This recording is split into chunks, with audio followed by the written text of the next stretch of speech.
What happened to Democrats? Did you They consider lost yourself their a Democrat? freaking mind. No, I've never Okay. been a Democrat, but I will say a good portion of our organization are former Democrats. We even have some Democrats, which, the left in the newspaper would never, or the mainstream media would never tell you that. I think I was telling you the other day that we were in I was in a meeting in Ohio with my chapter leaders from the state. Half of the room had voted for Obama. And so they're coming over because they don't like what's happening to their kids.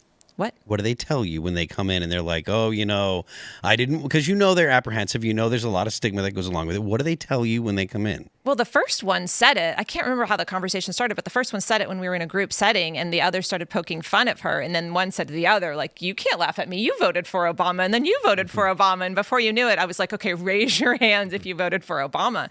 And it was half the room. And, a lot of them just said he seemed hopeful. They didn't follow politics. They didn't vote in local elections, no idea who their local elected leaders are.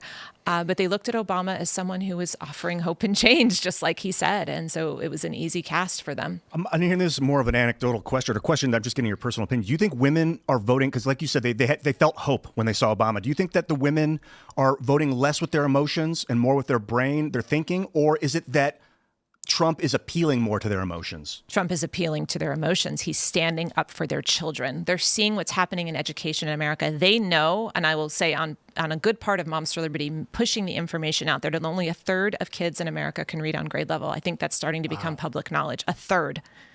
That's terrible for national security. That's terrible for the future of these children. We're screwed. Yeah. Economically, it's terrible. Yeah. Not just that, but there's these viral posts where teachers are saying, like, their kids can't read, their kids can't type, the kids are completely disinterested in whatever they're doing. All they want to do is get on TikTok and just keep swiping.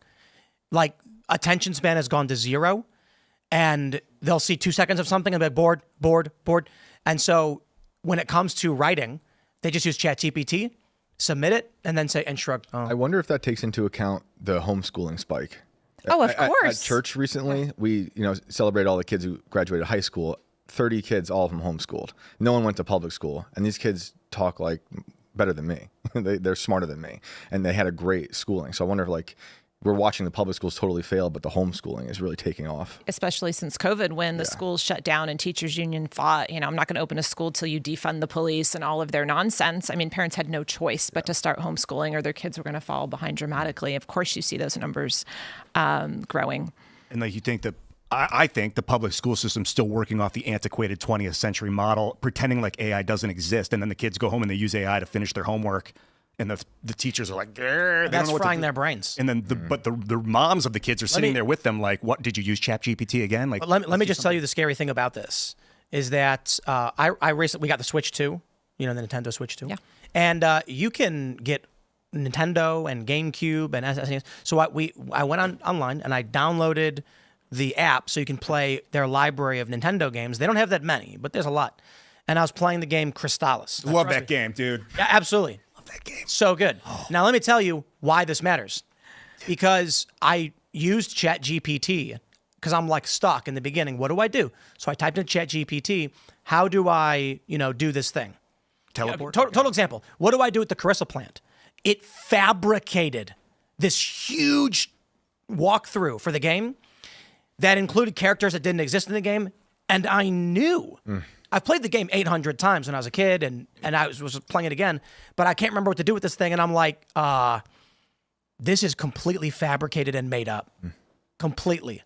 And it's only because I knew it was like, go south of this one town. I'm like, there's no south of that town. So these kids are going to be in school, and they're going to be like, write me, an essay on Christopher Columbus discovering America, and it's going to put fake names in. Or there was that, as a total aside, that lawyer, I think this happened more than once, who had ChatGPT draft his whole legal argument, and it created fake case citation precedent. Yeah. So a few things there. One, the Christopher Columbus thing, you just touched on it as a passing story, but worse, it could even say what's actually in the textbooks right now, which say Christopher Columbus is a war criminal and worse. And so I bet you ChatGPT is going to pull up all the anti-American rhetoric and feed it in just as the textbooks are now. And number two, it's not just the kids with this AI. So my 17-year-old, they have a policy in my school district, the kids can't use AI for papers. Nice. And at least my son says he doesn't use AI because he thinks the teachers put it in the AI checker and he'll get caught. not saying he doesn't ever do it, but he says he doesn't.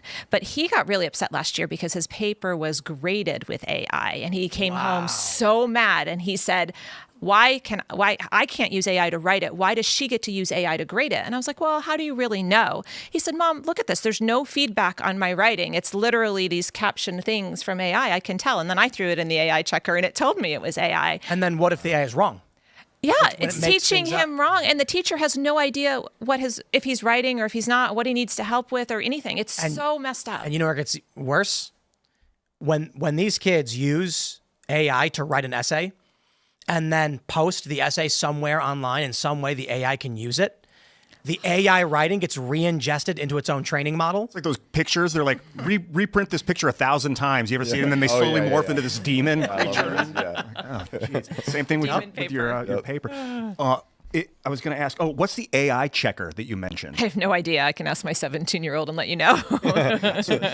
Sounds like a good piece of technology for the coming days. I think we're totally screwed. I don't think I can trust the AI checker. I think and protect itself. Thanks for checking out this clip from Timcast IRL. Make sure to watch the show live Monday through Friday at 8 p.m. Subscribe to this channel, and we will see you all there.